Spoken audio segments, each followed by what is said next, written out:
नमस्कार विद्यार्थियों, आज के सेशन में आप सभी का स्वागत है।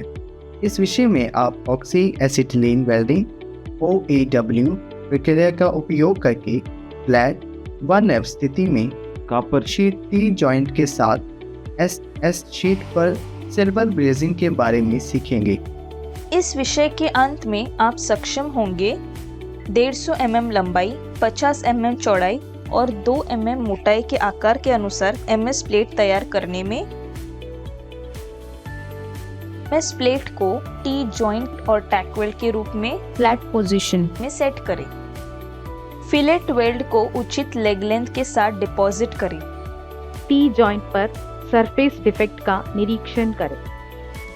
अब आइए ऑक्सी एसिटिलीन वेल्डिंग प्रक्रिया का उपयोग करके कॉपर शीट T जॉइंट के साथ SS शीट पर सिल्वर ब्रेजिंग के लिए पूर्व वेल्डिंग तैयारियों को देखें। Steel rule, centre punch, ball pin hammer, angle grinder,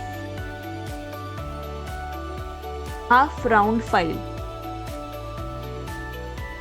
bench vice, try square, chipping hammer, steel wire brush, safety clothing, gloves, PPE kit.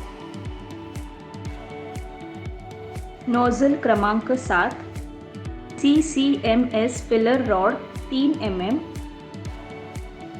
OAW setup, cylinder की, tip cleaner, spark lighter, gas welding goggles. अब आइए oxy acetylene welding प्रक्रिया का उपयोग करके copper sheet T joint के साथ SS sheet पर सिल्वर ब्रेजिंग के लिए पूर्व वेल्डिंग तैयारियों को देखें। सुरक्षात्मक कपड़े पहनें। शेयरिंग, ग्राइंडिंग और फाइलिंग का उपयोग करके स्टेनलेस स्टील शीट को 150 mm लंबाई, 50 mm चौड़ाई और 2 mm मोटाई में काटें।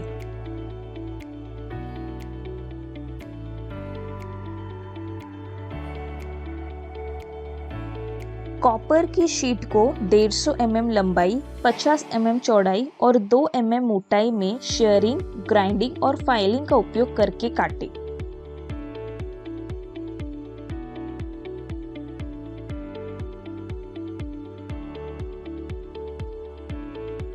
बेस मेटल को स्टील वायर ब्रश से साफ करें। MS शीट को बेस मेटल के रूप में सेट करें। लंबाई के साथ कॉपर की शीट को SS शीट के लंबवत रखें। वेल्डिंग टेबल पर शीट को T जॉइंट के रूप में सेट करें। सिलेंडर वाल्व ऑक्सीजन और एसिटिलीन दोनों को धीरे धीरे खोलें। काम का दबाव सेट करें। शीट की मोटाई से 1 या 2 आकार बड़े नोजल को चुनें। 40 से 50% चांदी और 15 से 25% से 15% जिंक शेष कॉपर के साथ 1.6 mm डाया फिलर रॉड को चुनें। स्पार्क लाइटर से लौ जलाएं। हल्की ऑक्सीडाइजिंग फ्लेम सेट करें। शीट के हर एक सिरे पर जॉब को टैग करें।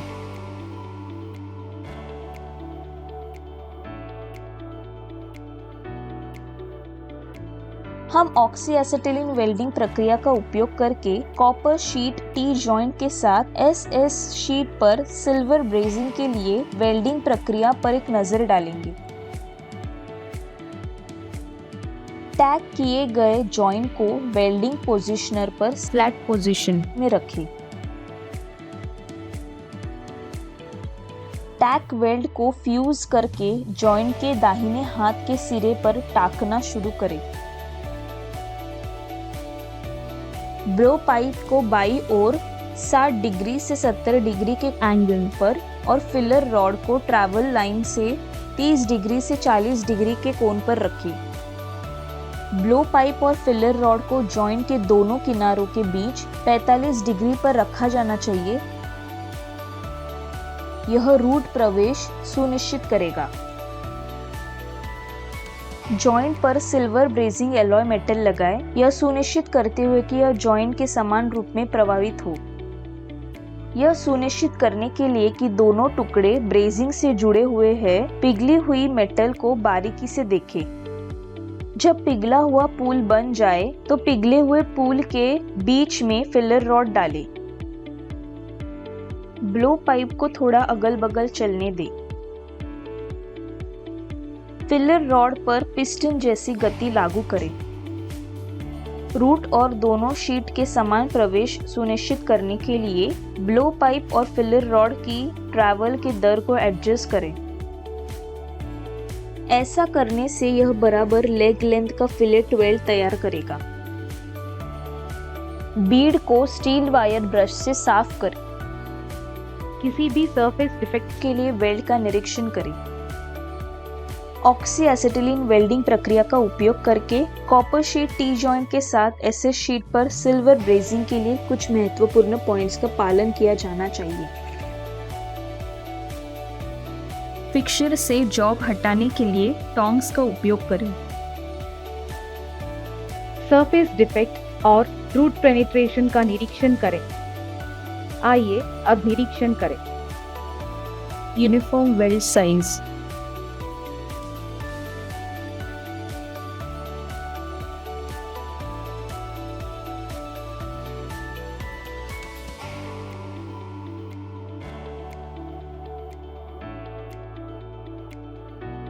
Access reinforcement,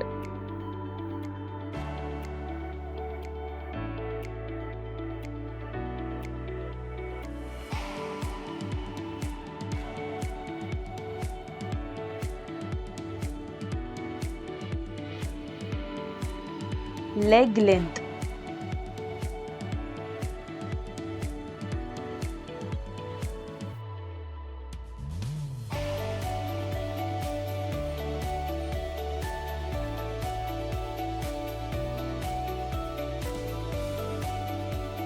porosity,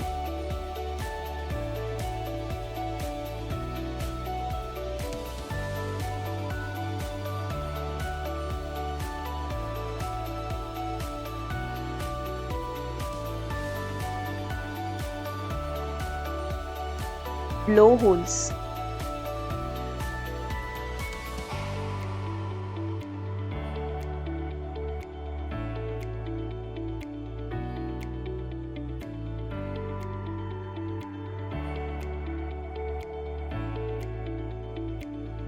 recap. आइए इस विषय से आपने जो सीखा उसका एक त्वरित पुनर्कथन करें।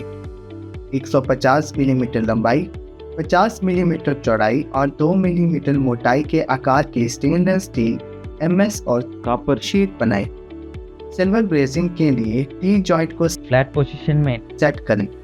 उचित मात्रा में भराव धातु के साथ मोतियों को डिपॉजिट करें। सरफेस डिफेक्ट के लिए टी जॉइंट का निरीक्षण करें।